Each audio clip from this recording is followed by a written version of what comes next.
Okay, so number one, I just lowered my chair because I didn't feel like moving my camera. I don't know if that's lazy or smart. I can't tell. It's just, it is what it is.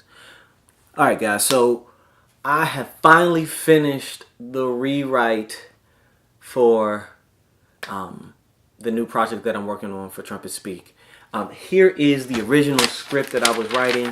You can see what it looks like. It's all bent up, folded. I think it got some coffee stains on here, water stains on here, and the lights are probably keeping you from being able to see any text on the page. But it's kind of, it is what it is. And here is the new script. So if you look at it, the new one is a little bit thicker than the old one. And so what I am so happy about these two scripts is it lets me know that I'm growing as a writer. So a couple of things that I've kind of already talked about, but I'm even more excited about since I've had the opportunity to finish this out, is that while writing the new script, let me get these out of the way.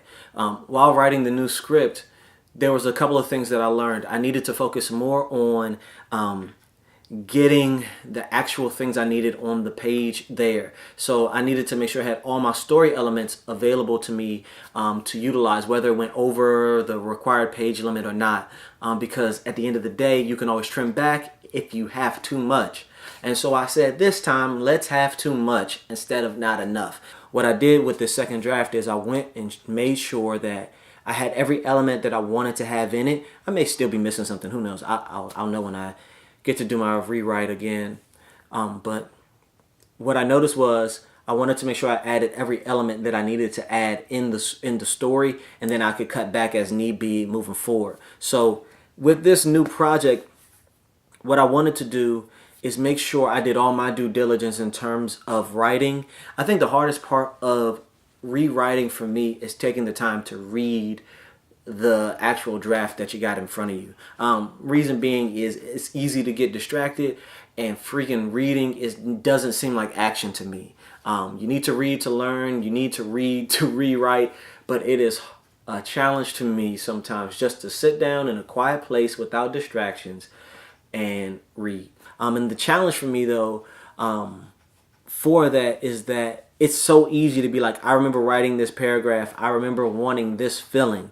Instead of just reading it to say, I wanted this feeling, is that feeling there when I read it? And you remove your preconceived, this is the biggest thing. You got to remove your preconceived notion of what you think is on the paper. And you got to just read the words on the page. I don't know if anybody has ever said that to me, but the truth is, I find myself knowing what's on the page sometimes, and so I will read it like I know what's there, or I'll end up reading what I intended to write without reading what's actually on the page. You got to know what's actually there, because that's the only way that your actors are going to be able to see, how your crew is going to see it. It's got to be on the page, and so that comes with making sure that you take yourself out of it. And that also means sometimes you can't just write because your mind is there. You got to write and step away, do some other stuff, and come back and write again. If you watch the weekend skit, what you'll notice is that I'm editing a video of my wife actually, and it's an interview of her, and that is actually applied to the new project. So obviously I've tried my best not to give away any spoilers in that the weekend video, but there's so much going on with this new project that I'm looking forward to get into it. It's scripted. There's some reality portion of it, but I'm really looking forward to you guys getting a chance to go along the journey with me to get to the point of it being completed. The majority of filmmaking happens in the pre-production phase.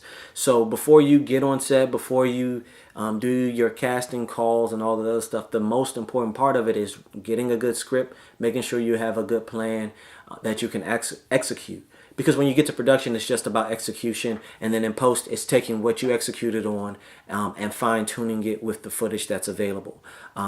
And so for me, I'm just so excited to get on the journey with this next project, man. It's like, I guess it's my new baby, not like my child baby, but like it's my new brain baby or creative baby. I don't know why I'm creative baby. That's a weird phrase. But either way, this is the new thing that I'm working on, and I'm so excited to share the journey with you along with the project itself. from the production phase to the post-production phase, to it going into some festivals, and then it finally being released to everyone. So that being said, I look forward to catching you in the next video and you sticking around with me on this project. So see you later.